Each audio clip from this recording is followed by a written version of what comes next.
안녕하십니까 여러분, 세상 돌아보기입니다. 오늘은 24년 1월 6일이고 토요일이네요. 자, 오늘은 문화인 꼭지로 우리말 이야기를 좀 해보려고 해요. 어, 자, 인류 4대 문명 중에 하나고 가장 먼저 이제 문자가 발명된 것으로 알려진 그 메소포타미아 문명, 그리고 그게 이제 티그리스 유프라테스 강 유역이죠. 현재 이라크 지역입니다. 중동에. 그리고 그 문명의 시발점인 수메르 문명, 수메르족에 대한 이야기를 좀 해볼까 해요. 그 정도 여행을 좀 가야 될 것 같습니다. 오늘 말씀드리는 내용은 이제 개인의 상상이 많이 반영된 부분이고, 뭐 언어학적으로 오류가 있다 이렇게 단정짓기도 어려운 부분이에요. 왜냐하면은 여태까지 생각이 되지 않았던 전혀 별개의 영역이라고 생각되어졌던 부분들을 두 개를 결합한 결과물이기 때문에 교양으로 재미로 이렇게 들으시면 될 것 같습니다. 예. 자, 볼까요? 먼저 말을 시작하는 시점에 사랑의 어원 이런 생각 이제 한번 해보게 되는데, 사랑이라는 단어가 뭐 인간사에 되게 중요하죠. 인류를 계속 이어지게 만드는 중요한 인간의 감정인데 저 말이 어디서 왔을까? 뭐 생각해 보신 분들도 있으실 테고 없으신 분들도 있으실 테, 안 해보신 분들도 있으실 테고 그러는데, 그거 영어에 해당하는 단어가 love라는 단어가 있잖아요. 그래서 영어에는 그 어원학이라는 부분이 상당히 이제 활발해요. 우리는 어떻게 보면 한반도 내에서 주로 사용된다고 보고, 우리 문명이 한반도에 국한돼서 계속 발전했다. 우리말이 우리나라에서 발전됐다. 우리나라에서밖에 안 쓰이니까. 그리고 해외 동포들하고 사이에서밖에는 그렇게 생각이 쉬운데 그거 아니잖아요. 우리 당군 신화가 이야기를 해주고 있죠. 우리 만주에서 우리의 문명이 꽃을 피웠고 그 후손이고, 그 고조선 문화는 당군 신화에도 나와 있지만 좀 더 다른 외지에서 들어온 높은 문명과 현지 문명이 결합한 형태다. 그것들이 초기에 만들었던 고조선, 그 이전에 뭐 홍산 문명 같은 것은 지금 여기에 오늘 이야기한 수메르 문명과 거의 시간대가 동일하고, 중국의 황하 문명보다 1000년 이상 빠르다. 그 말은 황하 문명과 우리는 거리가 멀지 않아요. 예.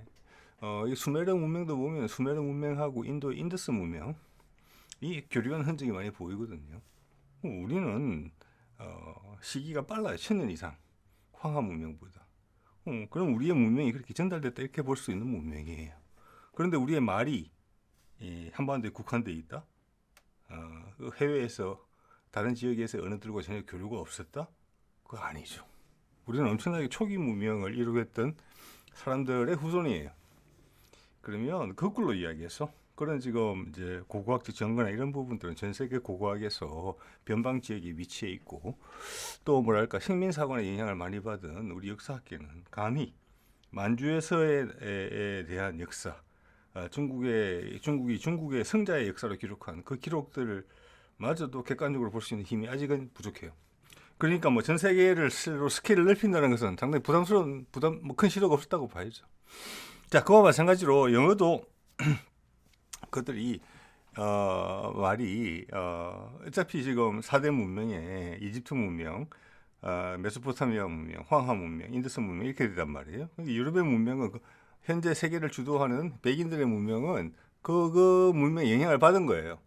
자, 그 중에서 골라진 것이 수메르 문명이고, 그렇기 때문에 수메르 문명에 대한 연구는 많이 진행이 돼 있어요. 예, 여기서 전파돼 가지고 기독교 문명을 낳았고, 지중해 쪽으로 다가가면서 그게 그리스, 로마 문명을 낳았고, 그게 유럽 문명의 기반이 됐단 말이에요. 그 와중에 동양의 유목 세력에 의해서 침범을 당하면서 그들의 문화도 이식이 됐고, 이게 막 섞여 있단 말이에요. 자, 대충 그렇게 설명이 되는데 아시아 부분은 계속 빼고 싶어 하죠. 그들이. 자, 이 러브에 대한 어원을 한번 보면은 어떻게 되어 있습니까? 이거 보면 대부분의 영어가 이거 보면은 도구에서 영향을 많이 받는 걸 알 수 있어요. 도구의 영향을. 즉 밑에 있는 이태리어, 프랑스어, 라틴 쪽 스페인어 같은 경우는 자기들끼리 대충 말을 알아들을 수 있을 정도예요. 지금도. 우리하고 일본말로 되게 비슷하죠. 그거보다 훨씬 더 가까워요. 우리는 서로 뜻은 말로 하면 이해는 잘 안 되잖아요. 근데 자, 그렇고 남부 라틴 쪽은, 그 북쪽은 상당 부분이 고대 독어의 영향을 많이 받은 거예요. 영어와 독어는 상당히 유사하거든요. 그래서 러브라는 단어의 어원도 보면은 뭐 루프가 있었다. 이제 루프라는 것은 옛날 쓰여지던 영어. 그 전에 독일계 어원이 있었을 것이다. 이거 보면 어디까지 연결되냐면은 인도 유럽 어조까지 가요. 거기에 보면 산스크리트어에 루비아티라는 단어가 있다. 그게 뭐냐? 욕망이라는 단어다. 그리고 라틴 말에 리벳이라는 단어가 있고 그것은 즐겁게 해준다는 거다. 쾌락을 준다는 것이고 리비도하고도 연결이 되는데 리비도는 여러분 아시죠? 성적 욕구를 의미하는 거잖아요. 예. 자, 그런 단어가 리버더라는 형태로 나타났다가 리프라는 형태로 있었다. 사랑이라는 어원을 이 사람들이 추적한 거예요. 자, 이거 보면 이제 욕구, 욕망, 성적인 부분하고 상관이 있는 뿌리를 가지고 있는 단어예요. 네, 우리 사랑을 한번 볼까요? 제가 보는 생각은 이렇습니다. 쉬워요. 우리는 살다라는 단어가 있잖아요. 살다, 살림, 그리고 또 살이라고 있죠. 살이, 뭐 하루살이, 뭐 징역살이, 식모살이, 뭐 이런 표현이 있어요. 살이, 살림하고 같죠. 또 살림살이라는 또 표현이 또 있고. 제 머리에 떠오르는 것만 적은 겁니다. 그 외 여러 가지 있을 수 있어요. 그다음 이런 걸 하는 존재, 사람이 돼요. 자, 이래서 우리말이 상당히 이제 뭐랄까 표현력이 아주 좋고 다양하고 말을 씀으로써 사람이 똑똑해지는 부분이 있어요. 왜냐? 개인이 파생형을 계속 만들 수 있거든요. 그리고 그게 이해가 돼요. 그래서 다르고 다르다는 말이 그런 거예요. 예, 개인의 재능에 따라서 표현력이 아주 뭐 1단계에서 100단계까지 폭발할 수 있어요. 자, 그 말은 사람이라는 것은 살라는 거라는 단어도 내용에 포함이 되어 있고 살림을 한다는 것도 사람이 존재하기 위해서는 필요해요. 그리고 살아내는 부분도 필요해요. 단지 그냥 생명이 존재한다 이거 아니에요. 이 모든 단어들이 다 녹아 흘러서 사람이 된 거예요. 그래서 이 단어들끼리는 다 이해가 돼요. 뜻이 통해요. 네. 그럼 사랑은 뭐냐? 제가 봤을 때는 살다 내지는 이 위에 있는 살다, 살림, 사람 다 돼요. 저기다가 랑자가 붙은 거예요. 랑은 뭐냐? 상대방이 있는 거죠. 누구랑 오늘 주제처럼 아리랑, 스리랑, 아리와 함께, 스리와 함께, 사랑은 사람과 함께. 그래서 우리의 사랑의 표현은 영어적 사랑, 아까 러브의 어원 보셨죠? 욕망에서 출발했죠. 우리는 그렇지 않아요. 살아내는 거, 누구랑 같이 그냥 살아내는 거, 같이 사는 거, 쉽게 이야기해서 누구랑 같이 사는 거, 그것도 사랑이 될 수 있어요. 여러분 그렇죠? 예, 20, 30대의 뜨거운 욕구가 분출할 생명의 욕구가 분출할 때 느끼는 그 감정도 사랑이라고 부르지만 올해 노부부의 60대 노부부의 사랑 이야기 여기에서는 그런 사랑은 또 다른 사랑이거든요. 또 고통을 함께 견뎌내는 거, 또 어떤 사람과 같이 존재하는 거, 이것들이 다 중복 교차되어 있어요. 그게 이제 우리가 쓰는 말 사랑이라는 것의 의미예요. 영어의 love보다는 훨씬 깊고 그렇죠. 그렇기 때문에 쉽게 사용하지 잘 못하는 단어, 어려운 단어예요. 상당히. 왜? 정의하기 어렵거든요. 다 이해는 되지만 이게 동양적인 사고의 표현이에요. 사전적 정의는 어려워요. 이 모든 것을 다 교차하고 살다, 살림, 살아내는 거, 그리고 사람, 그 누구와 함께 동반해서 한다는 거, 그것들이 다 교차돼서 응축된 단어거든요. 그래서 어려운 단어죠. 예. 자, 이제는 이런 식으로 세상을 바라보는 시각이 필요한 세상이 됐어요. 그 서양의 기계론적, 사전적인 세상의 분석은 더 이상 한계에 도달해서 더 이상 답을 못 내고 있어요. 자, 이런 게 우리나라 문화산업, 노래나 연기나 뭐 영화나 이런 것들이 각광받는 이유예요. 여기서 보면 서물서물 번져 나오는 많은 것들이 사실 인간한테는 되게 소중한 것들인데 기계론적 사고에서는 그런 게 다 빠져 있고, 너는 A 아니면 A 아니야? 그럼 B야? C야? 우리 성격 분석 같은 그런 거랑 비슷해요. 네. 실제 삶은 그렇지 않거든요.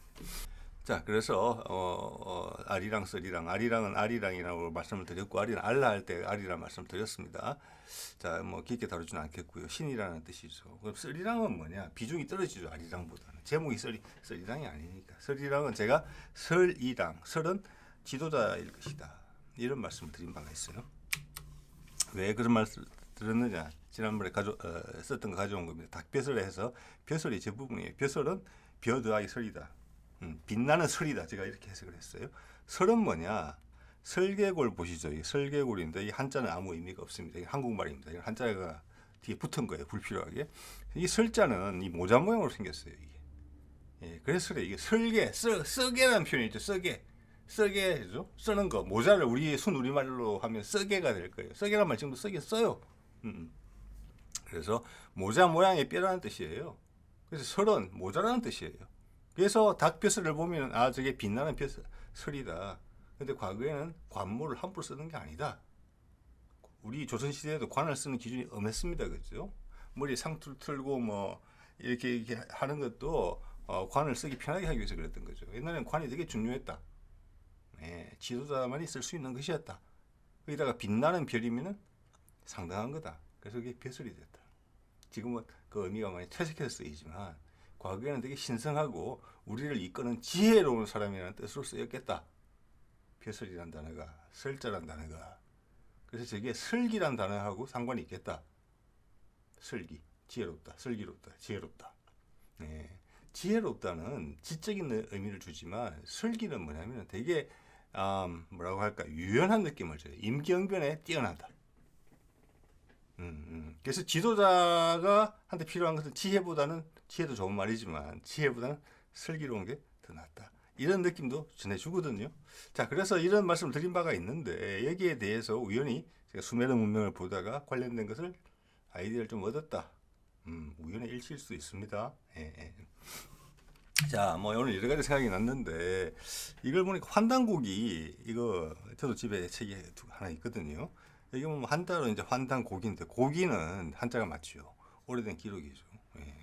뒤에 이제 옵션을 찾아보면 환자는 구슬 환자고 단은 뭐 박달나무 단자인가 뭐 이래요. 그래서 그걸 가지고 박달나무가 뭐 박다에서 왔기 때문에 그렇다. 뭐 그 위에 거는 또 환하다. 이렇게 이제 의미를 해석하는 걸 저도 예전에 본 적이 있는데 탁 와닿지는 않았거든요. 그런데 의외로 쉬워요. 환단고기는 한자는 의미가 없을 겁니다. 여기 제가 저 해석을 한번 알아보겠습니다. 이게 해석은 어디서 뭘 참고하면 쉽게 답이 나오느냐 하면은 단군을 어떻게 읽어야 되느냐. 탱게르 칸이다 이런 이야기를 제가 벌써 여러 번 드렸어요. 자, 이건 뭐 구체적인 말씀 안 드리겠습니다. 탱게르는 중앙아시아에서 널리 쓰이는 하늘이라는 뜻입니다. 탱게르, 하늘 천자의 기원이기도 하죠. 그래서 지금 뭐 천진, 저기 베이징 밑에 항구이죠. 큰 항구. 천진이죠. 한자로 적으면 하늘의 뭐 포구다 이런 뜻인데 그 발음 어떻게 합니까? 텐진이에요. 여기 탱게르 하늘, 칸 왕, 단군이다.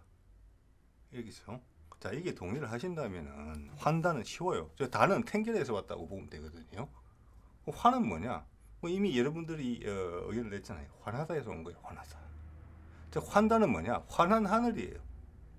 환한 하늘은 밝은 하늘이 희망을 준다는 의미도 있고, 환하다는 것은 여러분 이런 거 있잖아요. 이런 표현이 있죠. 박다라는 거하고 환하다는 달라요. 그죠? 박다는 진짜 물리적인 표현이에요.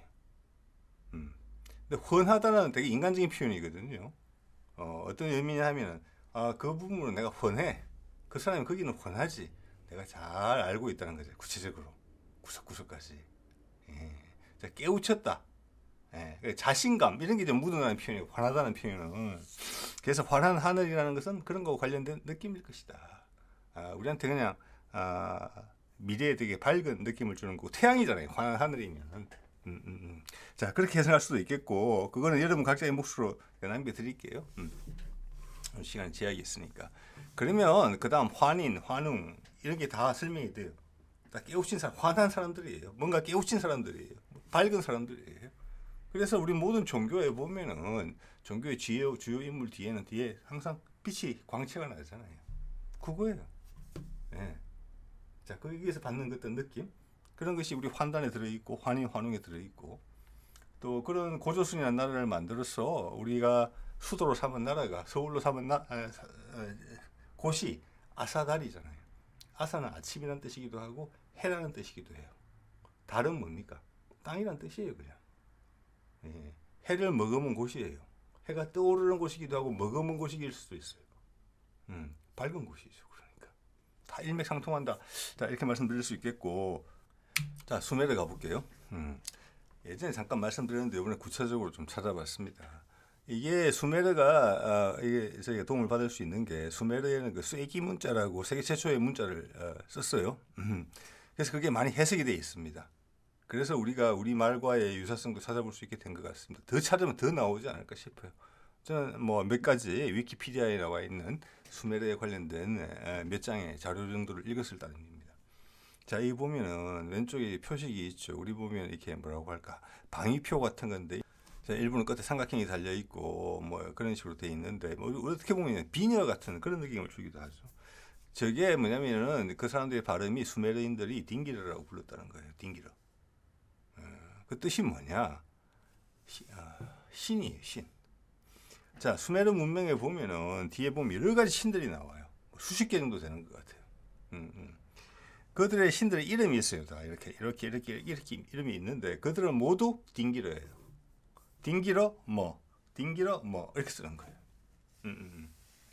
그래서 나중에는 자, 아랍권에서 이슬람권에서 쓰는 알라 신이라는 뜻이잖아요. 단순하게. 그런데 그 사람들 이름을 보거나 뭐 지명이나 또는 뭐 장소 명에 알자가 안 들어가는 것보다 들어가는 게 더 많은 것 같습니다. 제가 보기에는. 자, 거기다 신성한, 그게 이제 버릇처럼 쓰는 거거든요. 그게 이제 심지어는 거의 뭐 정관사, 영어의 더, THE 이런 역할을 할 정도로 자주 쓰인단 말이에요. 수메르에도 그런 흔적이 보여요. 딩기르가 그렇게 써요.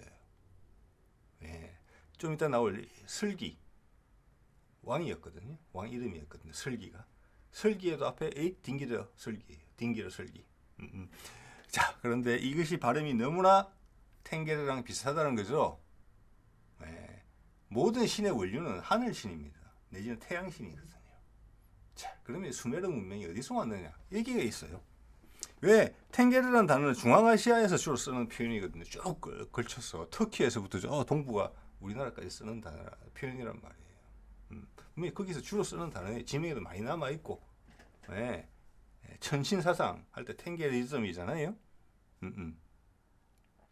그런데 세계 최초의 문명, 세계 최초로 문자를 사용한 문명, 서양 문명이 자존심을 양보해서 자기들의 기원 문명으로 생각하는 문명, 기독교의 기원 문명이기도 한 이 수메르 문명에서 똑같은 말을 쓰고 있다. 네. 자, 그래서 수메르인들이 어디서 왔느냐? 수메르인들은 자기를 수메르라고 부르지 않았다고 합니다. 자기들은 검은 머리, 생기러 뭐 이런 식으로 불렀다고 해요. 검은 머리를 가진 사람이다. 근데 검은 머리 이야기부터 잠깐 드려볼게요. 지금 그러니까 그 말은 수메르인들이 왔을 때 그곳에서 이미 살던 다른 사람들이 있었다. 대신 이제 그런데 수메르인들이 훨씬 높은 문명을 가지고 있었기 때문에 그들이 이곳에 와서 그 지역을 장악을 하고 현지하고 당연히 섞였겠죠.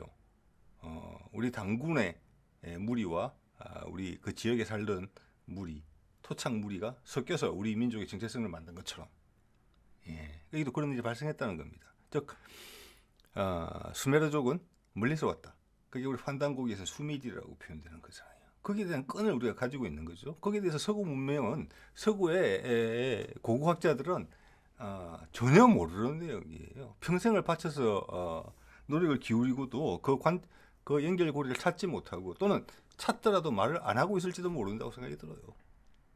저 같은 사람이 인터넷 검색 몇 시간 하면 대충 파악될 수 있는 내용, 소위 교차점이 느껴지는데 그것을 애써 무시했을 가능성이 높다고 봅니다. 예, 그렇기 때문에 엉킨 게 많아 보여요. 억지로 꿰맞추다 보니까. 자, 그 사람들이 검은 머리를 가지고 있다. 그런데 제가 봤을 때는 지금 아랍이나 뭐 이란에 사는 사람들, 이 사람들이 그 당시 살던 사람들 후손이라고 봤을 때 그 사람들 다 검은 머리 가지고 있거든요. 지금도 검은 수염에 피부색도 약간 뭐 살짝 그 가무잡잡하잖아요. 더운 곳이라. 그러면 그들이 왜 검은 머리라고 했을까? 다 검은 머리인데 그 지역이다. 그것은 그 검다라는 단어가 그 당시는 되게 신성하게 쓰였던 단어다. 그것을 서구의 학자들이 잘 모른다. 예. 검은색은 우리 종량에서의 음양오행에서 보더라도 북쪽의 색깔이에요.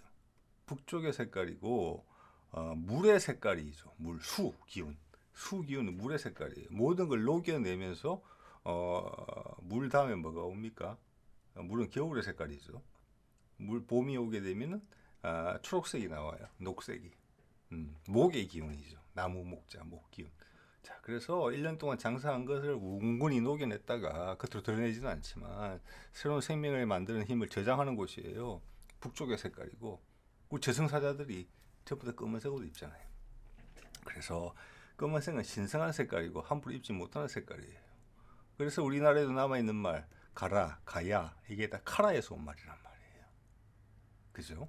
네. 그 카라는 중앙아시아에서부터 쓰이던 단어예요. 지금 영어 속에도 다 남아있어요.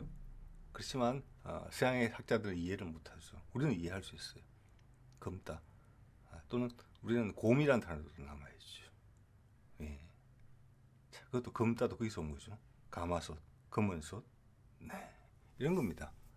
그래서 그런 신성한 뜻이 있기 때문에 옛날에 가야국이 자기들 나라 이름을 가라라고 붙인 겁니다. 지금도 중앙아시아에 가보면 카라라는 명칭이 들어간 지명이 엄청나게 많아요. 자, 그렇기 때문에 그들은 되게 신성한 종족이었다는 뜻으로 검은 머리 사람들이라고 불렀지, 단지 물리적으로 자기들이 검은 머리를 가지고 있기 때문에 검은 머리라고 불렀을 가능성이 없다는 말씀을 제가 드리는 겁니다. 왜? 주변도 다 검은 머리니까. 자, 그렇기 때문에 이걸 이제 딩기라는 단어를 여기저기서 막 흔하게 쓰기 시작했는데 이게 영어로도 흔적이 많이 남았다고 저는 봅니다. 대표적인 게 제가 발음이 맞는지 모르겠는데 데어티라고 하면 이게 신적인 존재, 신을 의미하는 거예요. 예, 그래서 영어 쪽으로 가면서 D자가 강조됐어요. 여기서. 예, 그 디바인, 성스러운, 뭐 여기서 파생돼 나온다는 뭐 디비니티 이런 것도 있고, 이것은 즉 바로 알라라는 뜻이다. 중동에서 이슬람에서 쓰는. 근데 우리는 알라도 쓰고 있고 알자 지금 많이 쓰고 있죠. 알맹이. 또 우리의 삼국이 다 알에서 나왔어요. 부여도 그렇고 고구려도 그렇고 신라도 김알지죠. 김수로도 알에서 나왔어요. 알이란 말 지금도 엄청나게 많이 쓰고 있잖아요. 뭐 두 번 말씀 안 드려도 될 것 같고, 하늘, 당군이 뭐 탱게르란 말 쓰고 있으니까. 네. 그 두 개가 다 있어요. 네. 자, 그런 말씀을 드릴 수 있을 것 같고, 영어에도 좀 흔적이 남았다. 예. 영어에서 흔적이 남았다 우연이냐? 저는 그렇게 보는 거예요. 딩기르에서 deity, divine, divinity 이런 단어가 파생됐을 거라고 본다는 거예요. 이거 하나만으로 보자면 좀 과장이다? 너무 좀 생각을 늘린 거 아니냐? 이런 생각을 할 수 있는데, 영어의 핵심적인 단어가, 성당이나 교회에 가면 이렇게 재단이 있는데 저는 몰랐습니다. 전 다른 예에서 봤어요. 올터라고 부르더라고요. 이거를 부르더라고요. 이게 이제 재단이라는 뜻인데, 이거는 중앙아시아 문명에 좀이라도 관심이 있는 분들은 금방 해석할 수 있는 단어예요. 이거는 알, 신성한, 우리에도 쓰는 말이죠. 알, 달걀, 알. 예. 그거하고 타이라는 단어의 합성어예요. 타이가 타이거. 자, 우리 이제 한자에는 클테자, 또 우리가 자주 쓰는 대자, 대단한 할 때 대자, 뭐 이런 거, 그런 거하고 어원이 같다고 보거든요. 그래서 신성하고 컨. 예. 그런데 이 단어가 영어에서 왜 예를 들어서 뭐 alternate, 번갈아 한다, alternative, 대안 이런 단어로 발전했는지는 잘 모르겠어요. 예, 어떤 연유가 있었겠죠. 뭐 재물을 바치는데 이걸로 해야 되는데 다른 걸로 했다는지 뭐 이런 식의 것이 있었기 때문에 언어가 그렇게 지금 남아있는 흔적은 그래요. 근데 원뜻은 이런 거예요. 신성하고 큰 거예요. 맞겠죠? 신의 뭘 바치는 재단이기 때문에 이것이 우리말로 다 설명이 된다는 거예요. 중앙아시아 말로뿐만이 아니라. 자, 이것이 알타이 산맥의 위치를 표현한 그림입니다. 위에 러시아, 몽골, 밑에는 차이, 중국, 왼쪽은 카자흐스탄, 엄청나게 흠지라는 걸 느끼실 수 있을 겁니다. 이게 어떻게 보면 우랄 알타이라고 되어 있죠. 그 말 자체도 우리 의미가 있고 우리가 해석이 돼요. 러시아 사람 해석 못하는데 여기 알타이가 단어 똑같잖아요. 예, 알타이. TI가 R로 바뀐 것밖에 없잖아요. 지금 서양 문명에서는. 자, 이것은 성스럽고 큰 산맥이라는 뜻이에요. 예. 그 타이가, 예, 거기 광대한 침략 수림을 타이가라고 부르잖아요. 시베리아에. 그리고 거기 사는 동물 타이거. 심지어 그 수메르 문명, 메소포타미아 문명에 두 강이 주요한 역할을 했죠. 그 중에 하나 이름이 티그리스예요. 티그리스? 이거랑 같아요. 큰 물이다. 티그리스. 타이거나 타이가 이거랑 어원이 비슷한 것으로 보이거든요. 큰 강이다. 그런 뜻으로 해석이 돼요. 누가 그렇게 해석할 수 있느냐? 지금 현지인들이 거기서 그렇게 해석할 수 있느냐? 해석할 수도 있고 못할 수도 있다고 봅니다. 우리는 쉽게 짐작이 돼요. 심지어 오류가 있다 할지라도. 자, 이제 설기 이야기를 해볼게요. 제가 이것 때문에 사실 이제 오늘 생각이 난 건데, 설기라고 위에 빨간 동그라미 쳤는데, 설기 밑에 보면 밑에 이제 그 쐐기 문자로 네 자로 적어놓죠. 세 잔지 네 잔지 모르겠습니다. 제일 왼쪽에 있는 그림이 문자가 철자가 뭐 이렇게 이야기해야 되겠네. 알파벳이 좀 전에 말씀드린 그 딩기러를 뜻하는 단어예요. 그래서 이건 어떻게 읽어야 되느냐? 딩기러 슐기 이렇게 읽었다는 거예요. 성스러운 슐기예요. 밑에 내용을 보면은 우러 도시국가 우러, 수메르 국가의 한 축을 이뤘던 우러의 제3제국의 두 번째 왕이다. 이렇게 돼 있어요. 예. 자, 기원전 2094년에서 2046년까지 한 50년, 뭐 한 50년 이렇게 집권을 했고요. 여기에 보면 그의 아버지, 그의 전임자는 이름이 뭐냐? 우러 남무다. 남무왕이다. 이러면 설기왕이고. 그래서 이걸 보고 이 단어가 바로 설기라는 단어로 치환이 됐어요. 우리가 가진 말. 왜? 제가 설이랑에서 이걸 살펴봤단 말이에요. 설기 있는 사람, 즉 관을 쓴 사람, 설계겠죠. 설계. 옛날에는 경험을 안 썼으니까, 된소리를 안 썼으니까 설계를 쓴 사람이다. 그런 사람은 지도자로서 설기를 가진 사람은 뭐냐? 왕이다. 그래서 제가 여기서 감히 생각해 보는 것은 이 설기란 단어가 고유 명사가 아니고 그 전에 이미 설기란 단어가 있었다. 예. 그래서 왕이 나는 이런 자기의 어떻게 보면은 이제 그 슬로건이죠. 나는 설기를 강조하고 싶어. 이렇게 해서 설기왕이 붙었다. 저는 이렇게 또 볼 수 있다고 봐요. 감히 생각하는데. 즉 이것은 일반 명사다. 근데 특정 왕에게 붙으면서 고유 명사처럼 보이지만 사람 이름이 아니고 원래 설기라는 일반 명사가 있었다. 그거는 관과 같은 말이다. 예. 왜? 우리 말에 설계골 말씀도 들었죠, 앞에서. 그리고 쓰게, 모자란 뜻이다. 그렇게 파생어가 나온 걸 봤을 때는 이 설기는 무언가를 쓰는 것이다. 그 당시 지도자, 설기로운 사람이 쓰는 관을 설기라고 불렀다. 그래서 설기로운 사람이 된 것이다. 그래서 그 말이 아주 좋은 이미지로 사용되기 때문에 왕 이름도 설기를 붙였다. 지혜로운 왕이다, 설기로운 왕이다라는 뜻으로. 왜? 우리말에 여러 가지 파생 낱말들의 흔적을 봤을 때 그렇다는 거예요. 사람 이름에서 나온 게 아니다, 그것은. 아주 단순한 동사, 쓰다는 게 써온 것이다. 예, 거꾸로 뒤집어 보면 그렇다는 말씀 드리는 거고, 그런 생각을 해보면 그의 전임 왕이 남무도 그렇게 해석이 돼요.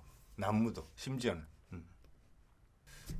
자, 그래서 일단 설기 말씀 먼저 드려볼게요. 설기는 그래서 좀 전에 말씀드린 것처럼 설이랑에서 제가 설이랑이라고 했는데 그 설이가 설기일 수도 있겠다. 말씀드린 것처럼 설은 관모다.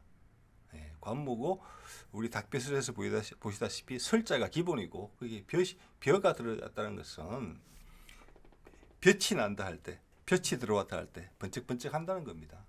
관모 중에서 최고의 관모다. 즉 지도자다. 동사로 따지면 쓰게다. 지금도 쓰는 것. 다른 말로 하면 모자다.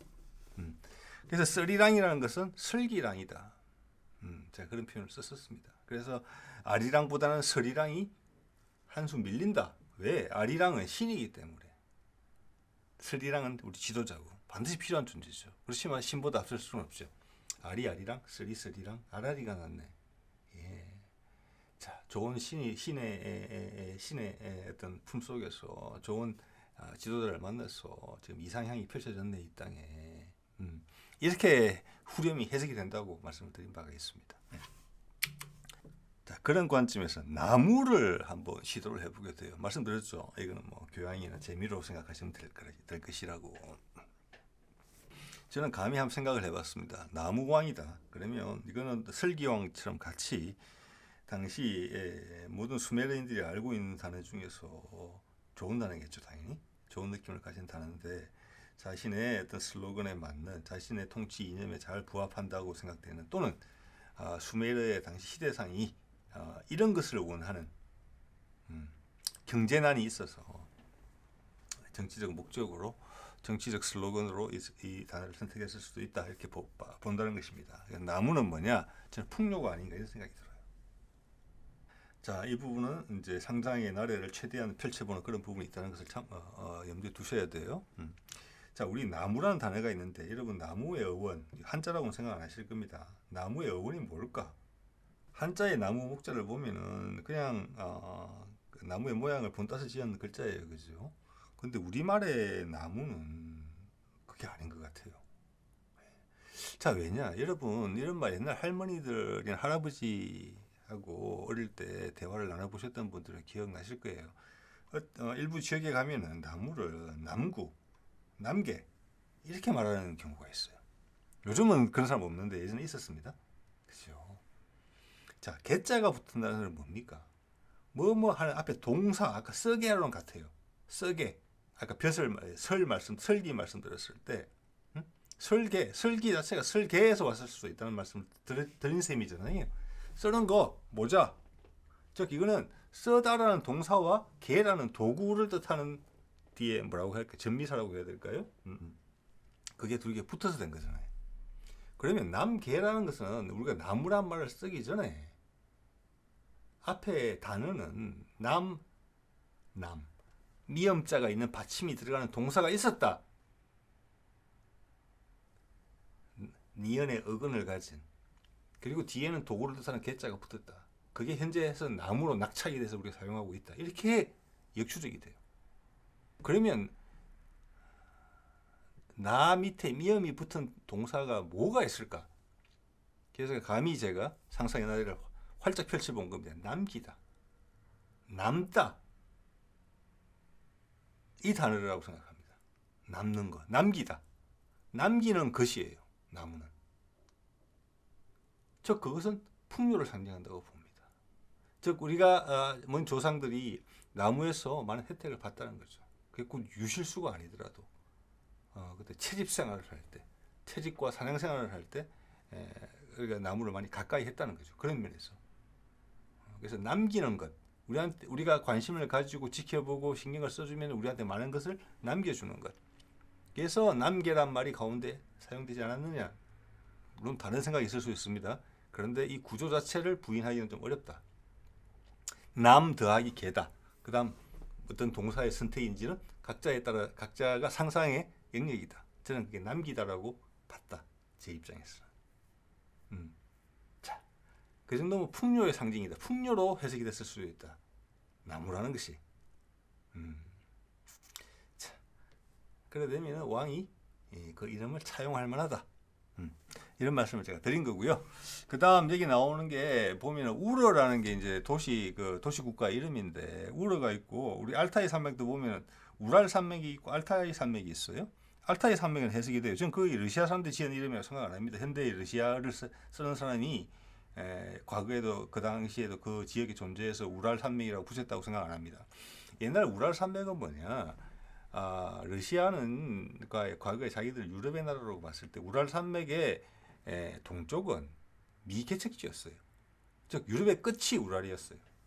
자, 그거는 그 당시에 그 지역에 살던 원주민들이 토착민들이 불렀던 단어에서 왔다고 봅니다. 우랄이라는 것은 알타이도 마찬가지고요. 그런데 그 알타이가 우리가 해석이 된다는 거잖아요. 지금 우랄도 해석이 된다고 볼 수 있어요. 왜? 수메르인들도 자신의 도시를 우르라고 불렀다는 거예요. 우르와 우랄은 되게 비슷하거든요. 우랄도 원뜻은 뒤에 L이 없을 수도 있어요. 형용사형이 되기 이전에 그냥 명사로 쓰시면은 우러 이렇게 됐을 가능성이 높아요. 이게 뭐냐? 우리가 쓰는 말 우리랑 너무 비슷하다. 우리가 쓰는 테두리잖아요. 테두리.